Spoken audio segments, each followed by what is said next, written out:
Martha, great to have you back on. We've had some pretty amazing conversations. This one I think is super important because it hits really close to home for me. Being in the middle of Arkansas, agriculture land everywhere. I own a farmer's market, so we get to deal with chemicals. And one of those chemicals that everybody's heard of by now is glyphosate. So let's get into some exciting news that y'all have. So, glyphosate, as you know, we've talked about a lot of times, has been a long time interest of mine in trying to understand how it's affecting our health. All the way back to really early days of when my husband was diagnosed with Parkinson's, I knew it had something to do with what was in the food supply, but I didn't understand.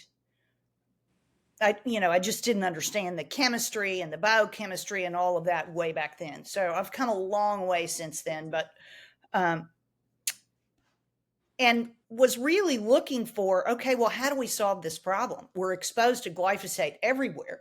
Like, we've got to solve the problem. Well, so, fast forward, I founded the BioCollective and started really learning about microbes and how incredibly amazing they are.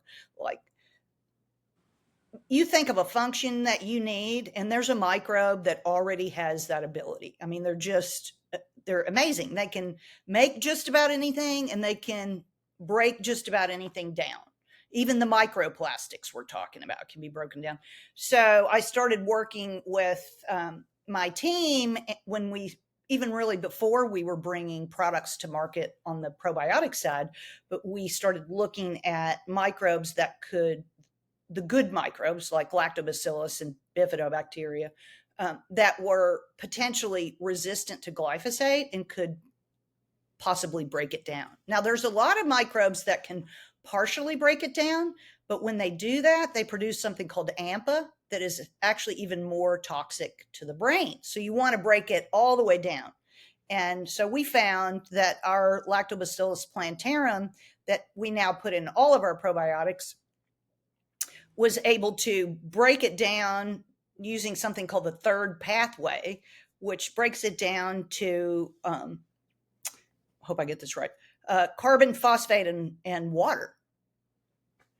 And, or is it hydrogen, phosphate, and water? I have to look at, but, so, but I mean, it's basically breaking it down to the elements. Yeah. And, I think that's one of the reasons why people get great benefits from our products, is because in part it's helping to address all of this exposure to glyphosate. But even in that part of the conversation, my chief scientific officer, Dr. Raul Cano, had spent about 35 years at Cal Poly and was a pioneer in using microbes to clean up oil spills. And so I was talking about the human side of things, and we're kind of pushing a string up a hill if we don't start to solve the problem in our soils and in the food supply. Yeah. And so we actually worked on a combined formula of bacteria. It's 8 strains. It's called Paleo Power. And we have a company called Ancient Organics, and that breaks down glyphosate and restores respiration to the soil, nutrient density to the food, increased yield. And so we've been doing studies in all kinds of crops for the last almost 7 years now. And we're finally starting to see a little bit of traction this year. So we have a seed distributor in Pennsylvania who's going to take on the product. And we have a soils and ag consultant in Canada who is doing the work to get it approved in Canada. And he's doing some work in Iowa. And we're taking it into Hawaii. So it's gotten approved to go into Hawaii. And what a lot of people may not, I mean, they've heard of glyphosate, they know it's a problem, but they don't really understand how it's a problem. And glyphosate it was originally a pipe cleaner, a minerals chelator. And so, people are like, okay, well, like, what does that mean to me? Well, in our body, all of the enzymes that create all of the activity in our cells in our body require minerals, trace minerals. And glyphosate binds up these minerals. So it's doing that in our body. It's also, it kills a lot of good bacteria. So most of the time, lactobacillus or bifidobacteria will be killed. Those are some of our really beneficial microbes. They'll be killed by glyphosate, and it leaves behind a lot of the pathogenic bacteria. And then let's go over to the plants. And in the soil, the same thing. It's killing the beneficial microbes. It's changing the ability of the plant to take up those minerals. So you don't have mineral dense food. And so when we don't have minerals that can be accessed and used from the plants that we eat or from the animals that we eat because they're eating the plants, then we don't have the minerals we need. And then you throw a little more glyphosate on top of that and the food residues we're getting, and we don't have any proper enzyme functioning. Right. And I think we've talked about before, like one of the big enzymes, tyrosinase, which we're going to connect back to melanin a little bit later. That's the enzyme that makes food brown, like a piece of an apple will brown, and that's the tyrosinase enzyme. And so a lot of the food preservatives in the system are also anti-enzymatic. So Yeah. we're dropping the enzyme activity by not having the minerals. We're dropping the enzyme activity by eating anti-enzymatic things on our food. And then our food doesn't have the minerals in it because of what we've done in our agricultural system. And I have a study with Dr. Don Huber that we did on organic soggy sauerkraut. And if you search soggy sauerkraut Don Huber, you can find that paper and read the study, because that also shows how our paleo power helped clean up the glyphosate. But they basically found in the study that the cabbage lost its structure. Lignin is the structure in the cabbage. It's very similar to collagen. And to form those structures, you need minerals. And what happened is the glyphosate that was in the poultry manure, the conventional poultry manure that they put on the organic cabbage, it actually bound up the minerals that were needed to make the lignin or the structure of the cabbage, so that when they fermented it, it just turned to mush because Wow. it didn't have the minerals. And the same thing, we have an epidemic of joint disease and joint replacements because the same thing is happening in our joints. And so I have an article in the Weston Price, the Wise Traditions Quarterly Journal last quarter. And you can, if you search like Wise Traditions or Weston Price, Martha Carlin glyphosate, you can see that article. And I show you this shikimate pathway, which is where this lignin production is. And we have a drawing in there where you can see which minerals at which part of the pathway. Well, that pathway we don't have it in our human body, but microbes have it and plants have it. And so the microbes in our body are making all these different secondary metabolites through this shikimate pathway. And there are something like 3,900 enzymes and secondary metabolites in the shikimate pathway, including dopamine, which is connected, and melanin and lignin And and all aromatic the amino acids. phenols, the aromatic amino acids. So tryptophan, tyrosine, phenylalanine, we don't make those. The microbes in our gut make them, or we eat them from a plant that has made them. And you can't make those with a broken shikimate pathway. So you're getting inefficient production of that. So much lower production of that. Like the fact, it just boggles my mind that these scientists cannot grasp what to me, I mean, maybe it's a little complicated, but it's not that complicated. If you're a No, scientist in one Martha, of they these places, grasp it. They you don't want know it. to. Yeah, they don't You want know to. it. Yeah, no, they don't want to. It's just for an old country boy here in Arkansas. It makes perfect sense. Like this is not that complicated.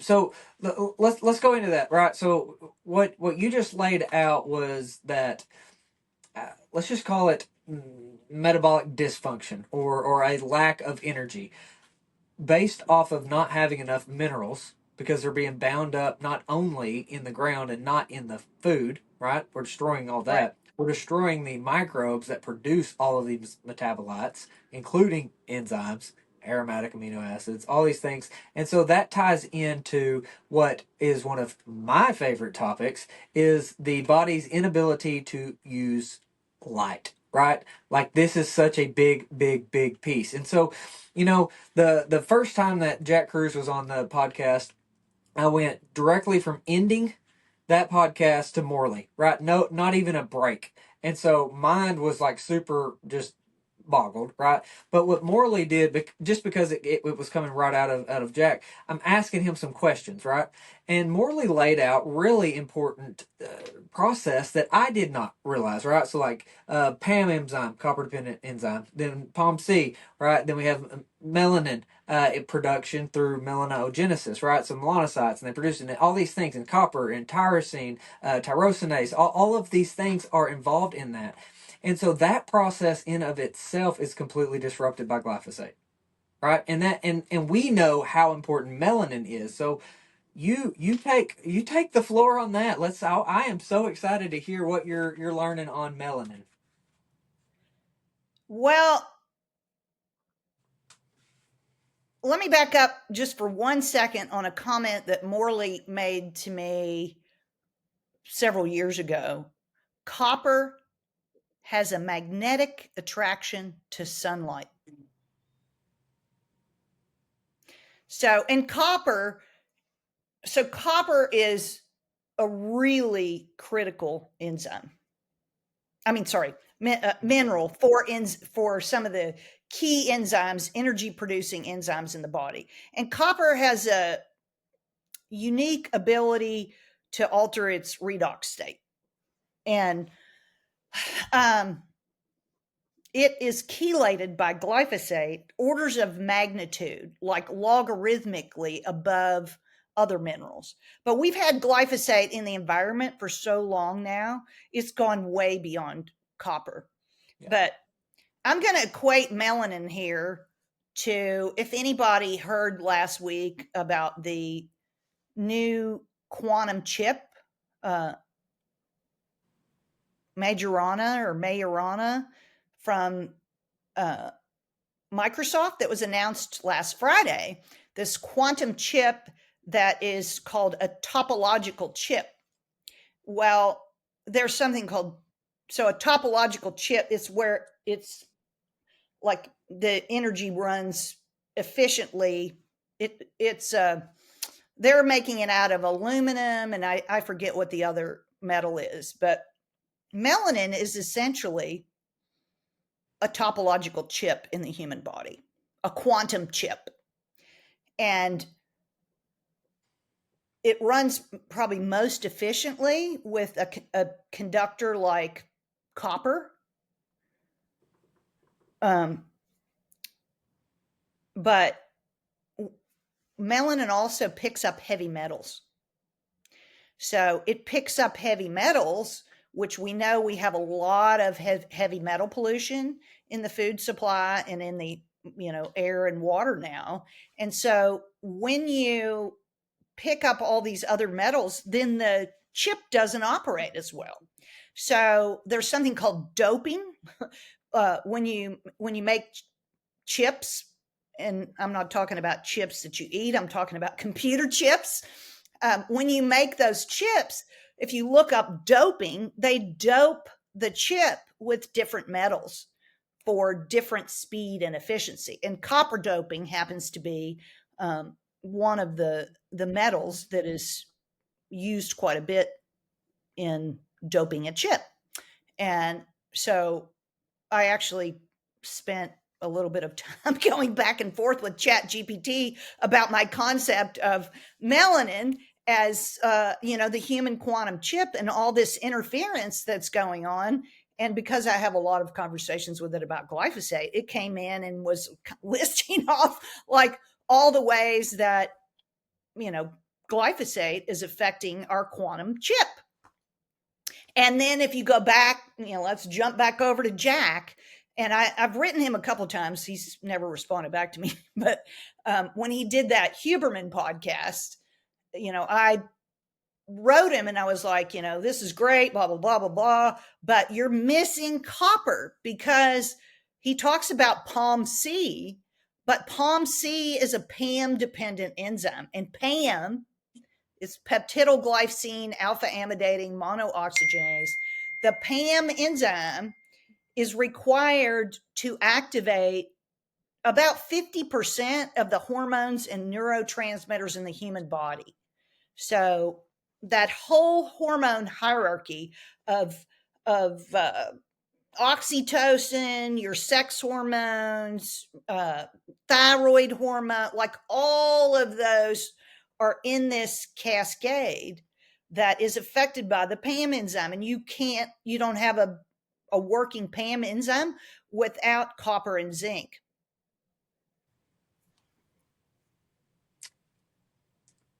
It's just really important. I mean, Martha, I don't know the best way to get this message across, because sometimes I just feel like I'm beating my head against the wall, right? Like we go back. I mean, Lord knows how many emails the group has in text, but honestly, it really is pretty simple though. Like the solutions is like we got to get that out. Glyphosate has no business in life. Like it just doesn't. And then we eat local, seasonal, clean, natural food. Right. We get in the sun. We make sure we have appropriate mineral consumption. Like it's really not that hard, right? And then when we start throwing in, say, non-native EMFs or the lack of sunshine, the full spectrum, like we degrade melanin from that side too, right? So like, my ex-wife told me, she said I quit being Amish when we got divorced, right? Like she's like, I'm done. So like I don't know how to get the message across, right? Like so you got any thoughts on all that?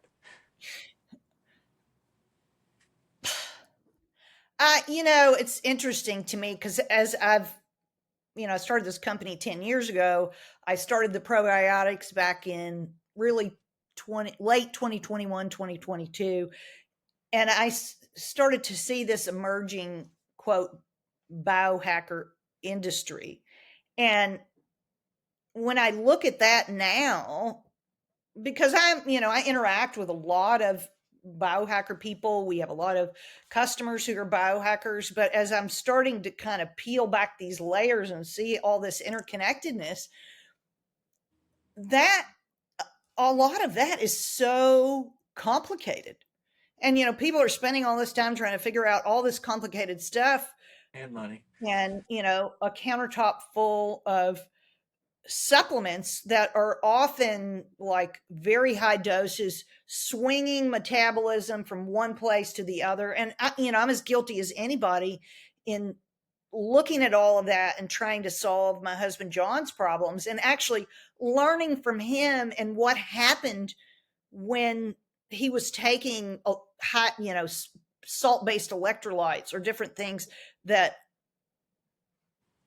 or keto diet or this diet or that, at the end of the day, if you look back 100 years ago, we weren't fat, people weren't dieting, we didn't have cancer, we didn't have all these things because our food was nutrient dense. Our soils were not depleted.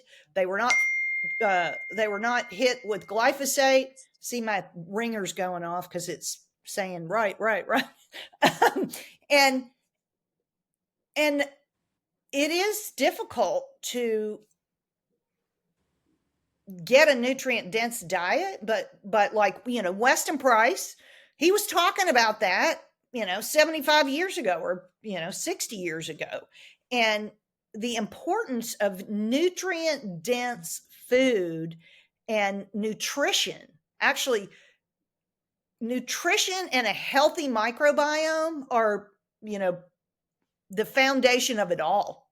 So I want to thank you for introducing me to Caroline Allen. I finally talked to her about a week ago, and we're working on how to do some stuff together, because it's like the minerals and the microbes, the Big. the nano minerals that are in bean minerals that are what empower the microbes to make the enzymes that run the body.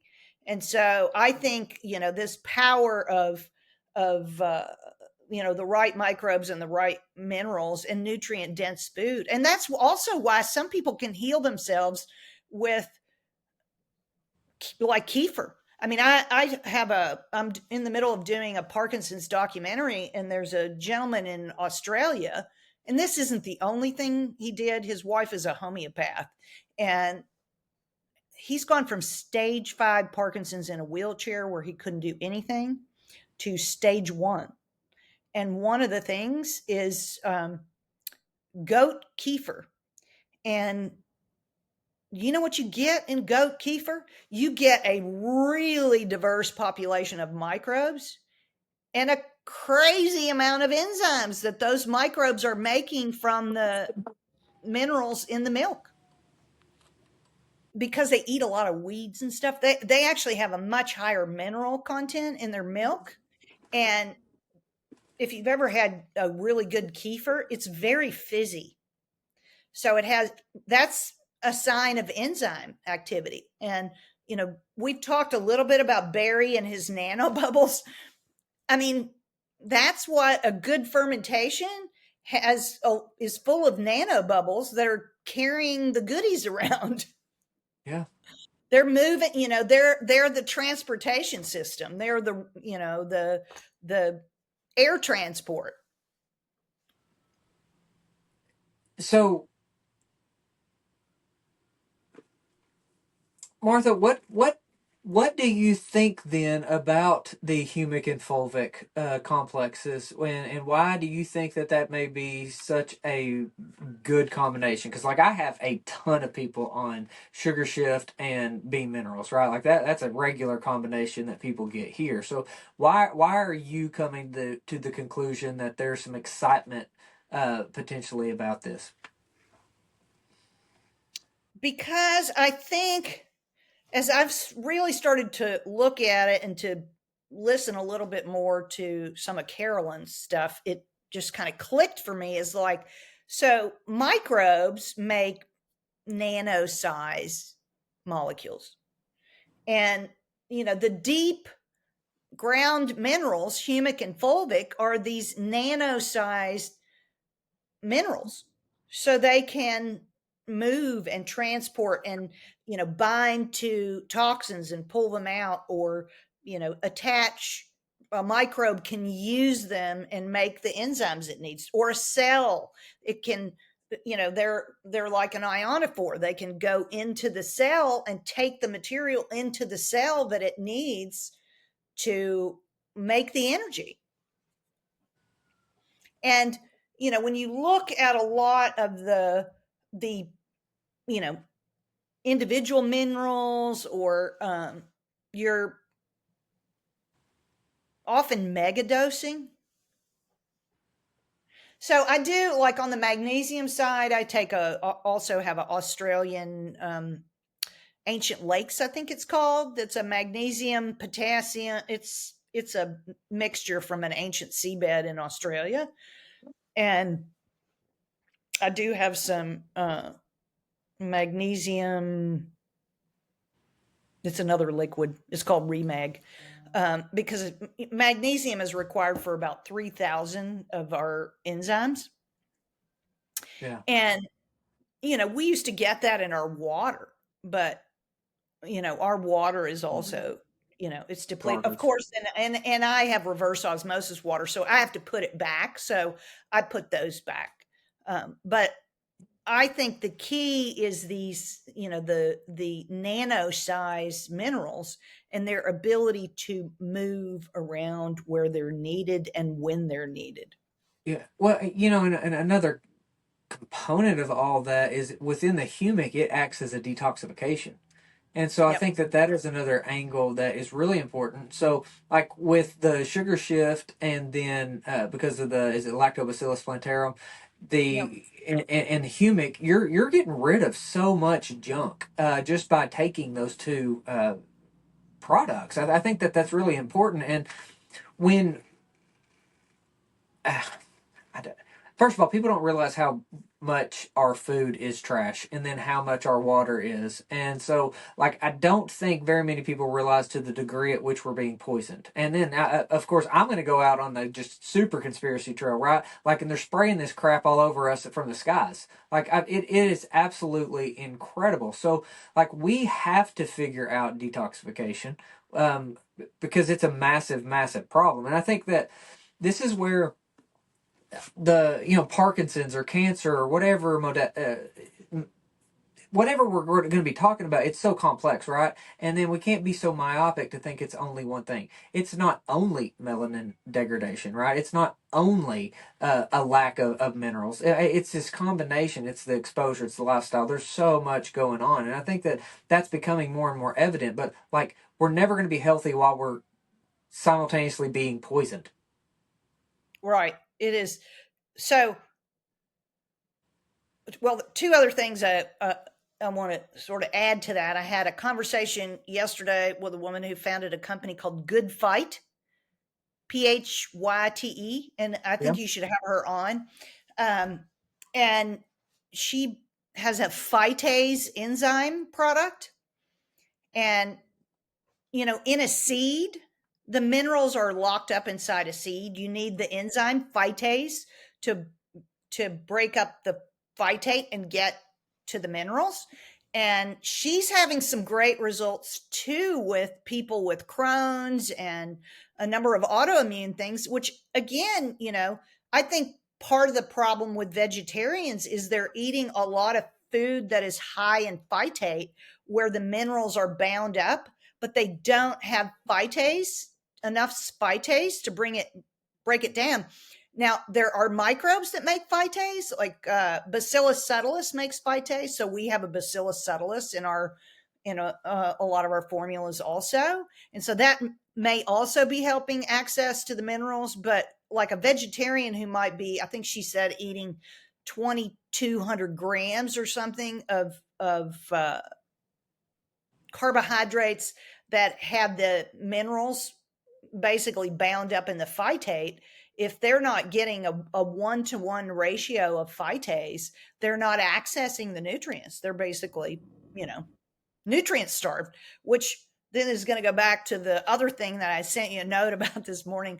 And I know you didn't have a time to look at it, but um, I had someone mention to me the Minnesota starvation study. And I was like, what is that? And I went and did a little digging around of what it was. And that was a study that was done in 1944 and 1945 on conscientious objectors during World War II. They essentially starved them with a very, very restricted calorie and micronutrient deprivation and looked at what happened to them during the starvation period and during the refeeding, and what even like psychological issues and different things and what happened to their plasma and like all these different metrics. And I mean, I haven't had a chance to fully dig into it, but when I read it and I saw that it was run by Ansel Keys, who we know was the mastermind between destroying the fat in our diet, I was like, oh my goodness, this has basically been used to build a disease for metabolic health. And what do we have? We have a whole industry rising up around metabolic health and put your trackers on, hook yourself up. It's just a totally different digital prison than the monetary digital prison over here that we've been seeing. So, like the biohacking and the tracking and all of that is a digital prison. And it That's a goes all great the way way to back put it. to Ansel Keys. I've got rid of all of mine, right? Like when I was trying to figure out what direction to go, I got into the biohacking early. You know, Dave Asprey it had a huge influence on me very very early on. But it's expensive, it's complicated, it is tribalism to its finest. It's insanity. And I've completely removed myself from that world. And the again, Martha, but the solutions are really pretty straightforward, right? Like live like our great grandparents. Like I mean, it really Right, isn't that complicated. But right. the we talk about. I'm to the point where I just want to beat my head into the wall talking about food too, because that one's not complicated. It's local, seasonal, and natural. Like we should not be eating junk out of season. And when you start thinking about some of the things that like Leonard says, right? Like Nyatu, when we're talking about spin, that's actually a big deal. I know a lot of people aren't going to understand that or think it matters, but when we have inappropriate spin, like it matters. And so our food is broken down into electrons and protons. Like whether people want to understand that, agree with it or not, it is what it is. So like something Jack just told me was, have you ever realized where all the lamb comes from? I said, yeah, New Zealand, you know. And so, yeah, he said, now think about where that is to the United States. It's on the southern hemisphere, on the other side of the world. Wrong It has a spin. completely different spin. And so we are eating that and relying on that. So, like, I had been focused on the plant side of that, right, from the photosynthetic process, that I have omitted the meat. But it makes sense. And then when you, Martha, Because it's all information about the environment you're in, and light is one of the biggest drivers of the environment you're light and mineral content. Because yeah, anyway, go ahead. yeah, I mean, but that's it. And when we throw that off by not having the appropriate light inputs, when we have a unnatural electromagnetic lifestyle, and we eat completely out of sync with our environment, I mean that's what it is, right? And I, it's just not that complicated. Like the science behind it is, but the solutions are The not. And solution is not that complicated. It is eat real food, like make your own chicken broth, make your own beef broth from a chicken that came from somebody like right around here, near you, that's it. right near you. Like we moved to a farm 3 years ago so that we could have our own cows, have our own chickens and eggs, have our own garden, like know what we put on the soil, except for what they're spraying up there. But I mean, it's obviously not a solution that everyone can do, and I'm not saying that, but you can go to the local farmers market, Absolutely. or you can look around your area and find people that can supply you with food Yes. that is and, from and your that goes local into the environment. seasonality of it, right? When you talk about the benefits of say ketosis, the benefits that you see with carnivore, the benefits that you see in whatever concept that we have for diet, well, when you take that into the context of location and season, when you know in Colorado, Martha, you're gonna have carnivore diet in the winter if it's natural, if it's local and seasonal. Yep. Versus if you're in South Florida or California or Alaska, right? It's just different. And so, if as long as we have these tribes where we're vegans versus carnivore versus paleo versus keto versus whatever, we're not really getting down to the nuts and bolts. And to be honest, I get Jack's frustration and why he's so angry on having these conversations because it's not About food. complicated and it deters from things that are more important, in Well, my it's opinion. not complicated, except he almost discounts food completely. And if we go back to the need for minerals, the minerals to activate the enzymes, like none of that none of this light activated stuff is going to work right if you don't. I mean, we are made of the stars, we are made of the minerals in the earth, and the microbes are the life bridge to that. So if we don't have the right microbes and the right minerals, all the stuff with the light and everything is not going to work. It's not going to work right, because all too many pieces of the puzzle cannot be solely fixed by light if you don't have the raw materials Right. to. Well, and that goes into the whole metabolic function, and food doesn't explain mitochondria, right? So that's one of Jack's biggest things with Seafried is like he's talking about glucose for cancer, and that doesn't even address it, right? Like what's actually going on. And so, like I get what he Well, says, and he does talk about food actually. With he just says eat like a great white shark and eat local and seasonal and don't eat glyphosate, right? Like it's just hyper simple, and he's tired of being asked by food gurus on podcasts to talk about food. I think it's just more of the frustration. He's extreme because he's doesn't want to talk about it anymore. yeah, and I mean, I don't blame him for that, but the minerals are really, really, really key to the things that he Absolutely, talks about. absolutely. Like Palm C doesn't work without copper. Right.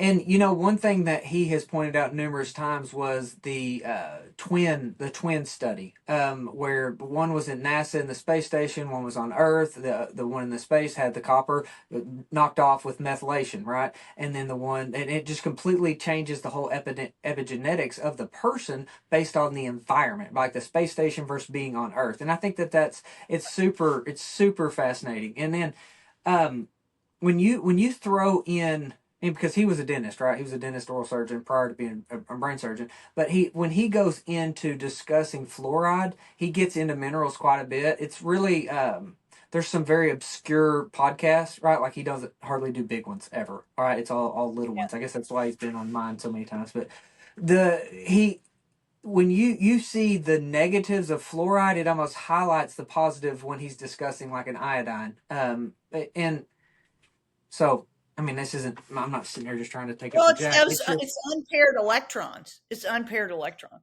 which yeah, are a big problem.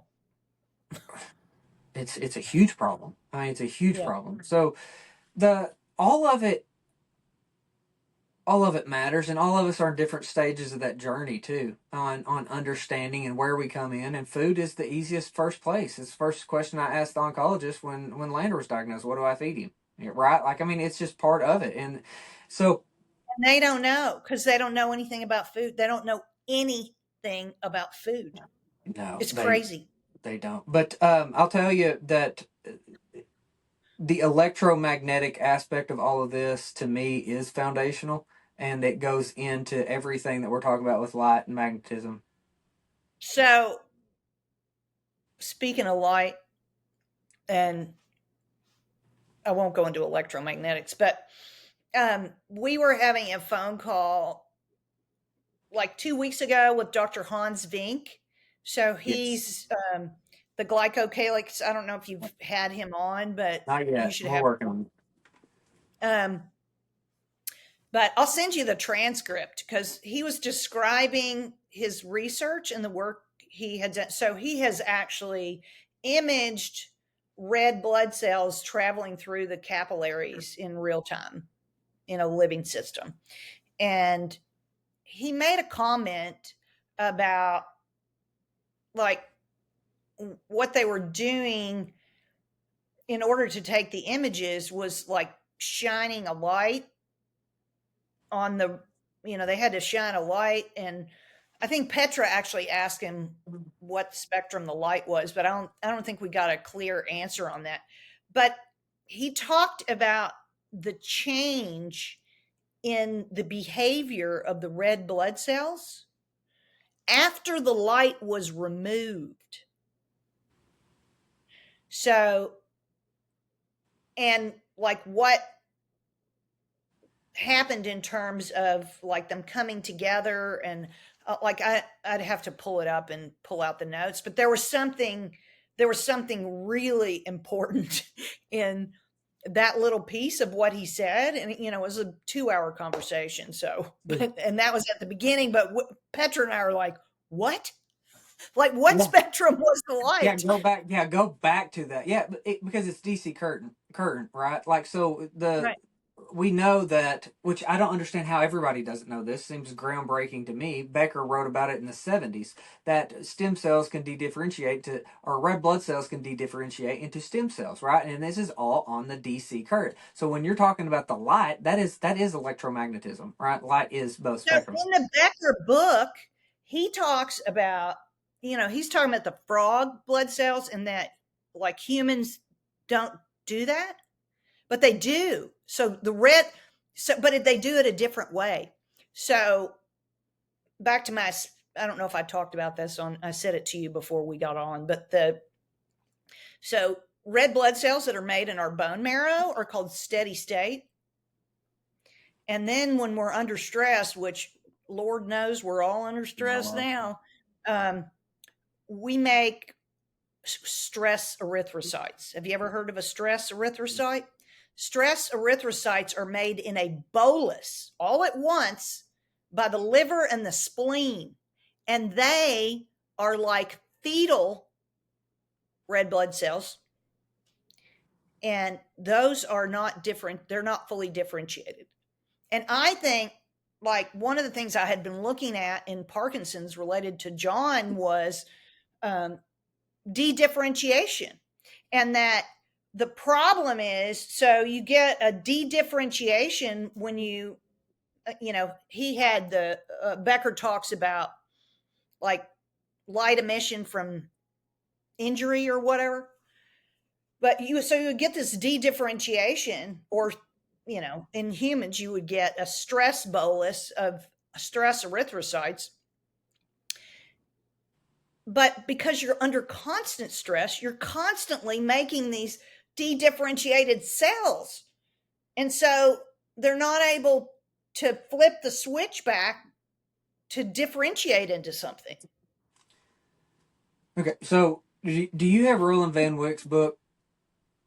Oh, right Okay. here All next right. to me. Flip Let's to look at chapter it. 9. Flip to chapter 9, page 160.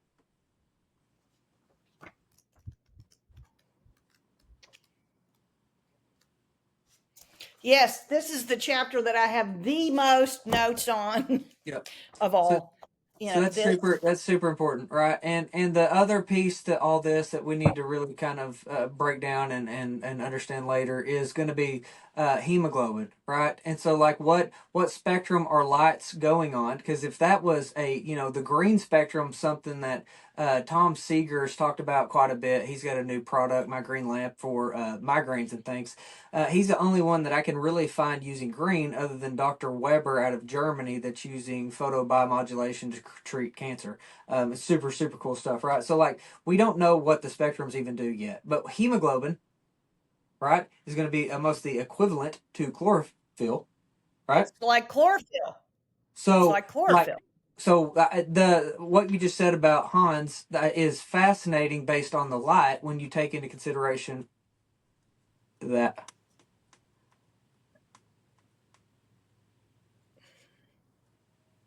Too cool. Too cool. All right. Yeah. Well, let's So let's do a follow up. We know one thing: dadgum glyphosate doesn't need to be around anymore. We gotta deal with that. we've got to get rid of that. I hope they will start to do something about it. I hope we'll start to see more traction with our ancient organics paleo power. And, in the meantime, take BioTiquest probiotics. All of them have that lactobacillus plantarum that breaks down glyphosate. Sugar Shift is the one we've studied the most. And I think it's very important in that flipping the switch in your ability to be able to use fat or carbs for fuel. Well, and you had to say something else to jog me, didn't you? So the other part of that though is is light, though, right? Like beta oxidation doesn't properly work without infrared inputs. So Get we out in the don't light. have we don't have metabolic flexibility if we don't have the infrared. So if we don't like see the sunrise and have this input in the first, we don't properly metabolize fat. Right. And then we're sitting on these blue light computers all day, which I have my little Hey, things I put listen, on. this has been a game changer, Martha. I don't know if you see this. This right here has been an absolute game changer. This is not a replacement for the sun. I got too much traffic and kids. I've heard my kids scream 18 times since I've been out here. That is a daylight reptile light. And I have noticed that my headaches aren't as extreme. I have noticed that I try not only do this twice a week, right? The interviews. My head does not hurt when I'm done, and I'm not absolutely drained when I get done with the podcast. Okay, because I have one of those. It's in my bathroom, so I don't have it on enough. Because we went to the pet store and I got Fine. the nighttime infrared one, and I got one of the daylight ones, and some other stuff. And we went up to the counter, and my son was with me. I mean, he's in his 30s, but and the woman behind the counter said, "What kind of lizard do you have?" And he looked at me and he said, "She's the lizard." She's the lizard. Yes, but we're no different. They have this figured out for reptiles, and we're gonna act like we don't we're not affected by light. It's just insanity. But I'm excited. I'm excited for the future. I enjoy all the stuff you send me. If I ever get caught up on We are everything, but we are so close to solving this problem. I mean, or knowing how to solve it. But like, get your minerals, take the probiotic, eat fermented foods, like look at Weston Price, Nursing Traditions, Terry Wall's protocol, dense foods, go to McGee's Market, like find your local McGee's and absolutely. like support your local economy and to get back in touch with who you are and where you are Amen. from, because Amen. that's the signal you need to be whole again. Yep. I love it. Thank you, my friend. It's good to see you. Thank you for having me. Good to see you.